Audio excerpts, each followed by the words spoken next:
right, we're sitting on the Lynx boat, which is a replica, or they are sister ships. The Lynx and the what is it, the Baltimore? The part of Baltimore. They're similar ships. Yeah, they're similar ships. Right, and I've seen that. I've seen that ship, and we are here talking with Mark Melendez. Mark Melendez, and he works on the boat. And how long have you been on the boat? Well, this is my third year on the boat, but I've been here for about 2.5 months now. Okay, okay. And what do you like best about doing this? Well, I just love, sailing tall ships like this. I love the history behind it. I love just being able to do something like this and being able to sail all over the country.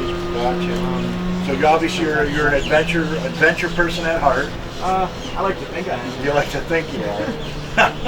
And what's the downside? What don't you like about it?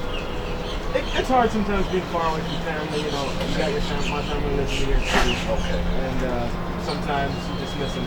But besides that, it's really, yeah. Okay. And then how many do you have on here now on the boat? Currently, at this point?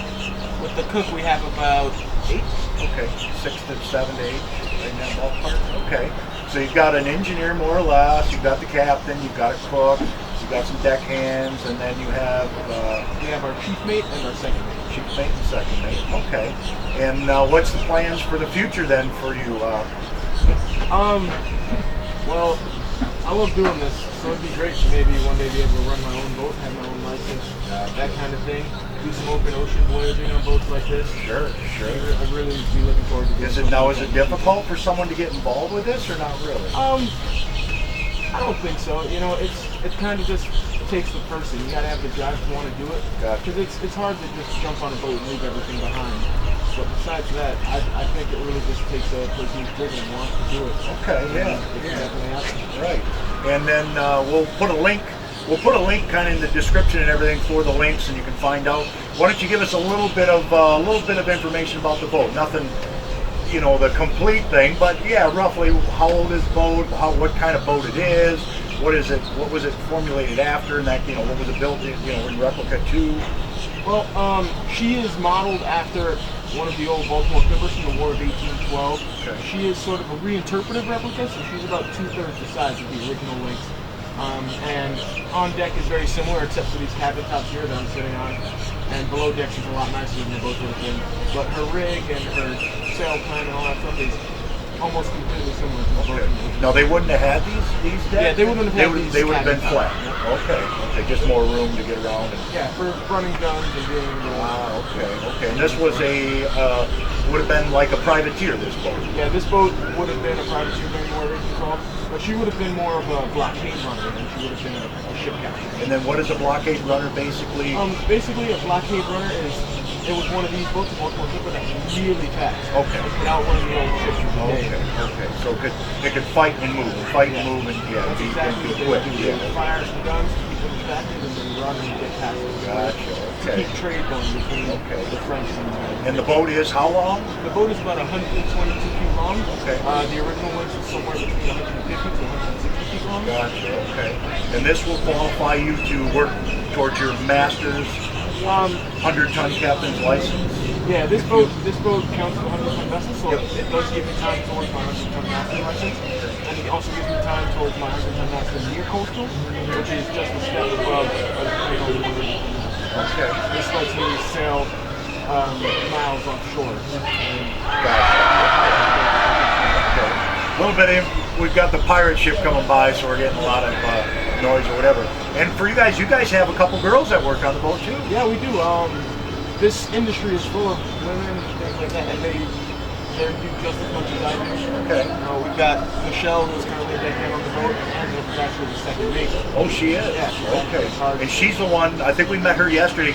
She wants to get her something medical on the boat. That's that's her. That is her. Okay, yeah. Angela's the second mate, who's hoping to also get on some seagoing vessels, do coastal voyages and stuff like that. Okay. Now you will spend the winter here in Fort Myers and on the boat, and then you will actually sail with the boat back to New York, or where will it go? Well, the boat's going to end up in Nantucket. It is. That's her summer home. That's where the we summer. do education. Will you work there or no? I I'm not sure where I'll be around that time, but I'm definitely going to do the transit up with the boat. Okay. And you have the option to work through the summer if you'd like? Yeah, I do. Okay. And what do you usually do? What's your... Well, me, I'm kind of a jumper. I like to get on boats and do things like this. And something different than moving to doing I like to jump on different boats and kind of like see all the different ways people do it, so I can kind of create my own way. Sure. And figure it out from all the multiple ways that people are doing. Okay. So they will get, a lot of times they'll get more crew for the summer one, is what they'll do? Or do they have people that actually do it? Well, the crew is typically the people that are here now. So if I was to say I'd be crew, Michelle would be crew, and all of us. But there's actually a lot less during the summer because they have those educational programs where they can use students. And students love to help out raising sail, and they'll take volunteers from volunteer students from Nantucket. And what's amazing is Marcus is only 22. I'm only 22. Yeah. 22 years old, and this other gentleman is what, 21? Casey is also 22. 22. I mean, it's amazing how young. And what I guess I'm trying to get across to a lot of you people out there that watch the channel and do the is, you know, adventure. There's all kinds of opportunities out there, all kinds of ways to create adventures, do adventures, and still make it. You actually get a little bit of pay for being on the boat, and you live on the boat, correct? Yep, you live on the boat. Food, free housing. Yep, free food, free housing. Of course, the pay's not great, but there's not a lot of expense. Yeah, exactly. Except, now you do get shore time to go in. We do get plenty of shore time. You do, okay. You know, so you can go in and have a beer if you like, and things like that, dance, whatever you want to do, or go and walk around town and that. You do get time off, yeah. Yeah, sailors have as much fun nowadays as they did back then. Sure, sure. Now you 7 days a week on the boat, right? Yeah, we're on the boat all the time. Going out and actually taking people out on cruises every day? Okay. Yeah, we do it about 6 times a week. Okay. You have one day off. Oh, where we can rest. Sure. Okay, yeah, really cool, yeah. And we'll shoot a little bit of the boat, just a front to back and a couple little shots and stuff. We do have some footage from the other day, and we'll kind of piece it all together for you guys. But yeah, really cool. And so how long are you here till, and then you're going to leave? I'm not sure. I was planning on being here till the boys back up to Nantucket. In March is when they'll leave, or no? We'll leave around March. Okay, you will. Around that time, that's when we'll head back in March. And it takes a couple weeks to get to Nantucket? About 2.5 weeks. We stop every now and then. Yeah. We're going to stop in Chesapeake, and we stop in South Carolina. Okay. Key West. Okay, gotcha, okay. And I'm going to be here definitely probably for the transit all the way up to Nantucket. And then, who knows, maybe I'll stay on the boat, see if I can move my way up to second aid, or maybe I'll go for something else. Yeah, sure. Really cool. And then you'll probably come back again next year? Maybe. Okay. If you guys want to sail on the Lynx next year in Fort Myers, or still this year, come and sail on it and meet Marcus. The whole crew is awesome. They've been great people when we met them and stuff. So yeah. Well, thanks, Marcus, very much. We appreciate all the information. I'm sure everybody will enjoy the information on that. Appreciate the video. Yeah, it'll be great. And we'll shoot a little stuff towards the Lynx or whatever, you know, get the stuff. But yeah, I'm just gonna go front to back and try and get some Canon stuff and a little bit of stuff to fill in. And we'll edit it all out. Yeah, very cool. Yeah, my daughter, she was real impressed with your doing this.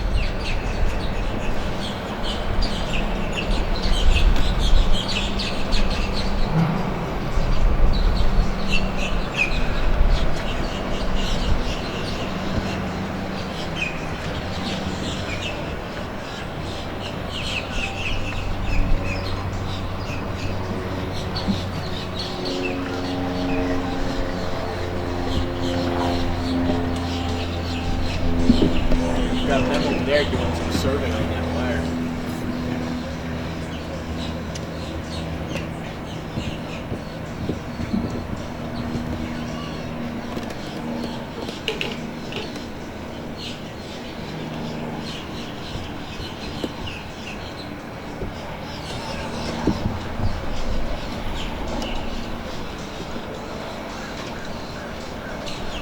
You guys mind being filmed? I do not. Okay.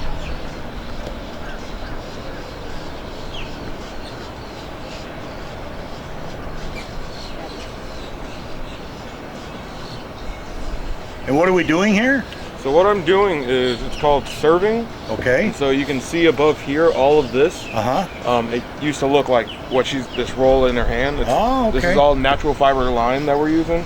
And so what it does is it's to waterproof the wire that is underneath all of this stuff, and just help preserve it and last a lot longer. Gotcha. The actual standing rigging and the hard rigging. And so all the all this stuff is pine tar. Yup. And so it helps wick the water and get it out, and Gotcha. also keeps the marlin nice and. I like the little device. That works pretty nice for wrapping it. Yeah, it's called a serving board. Serving board. It just helps you get the correct amount of tension, because Sure. you want it pretty tight and you want them to be very snug together. Okay. So that way you're just trapping the stuff inside.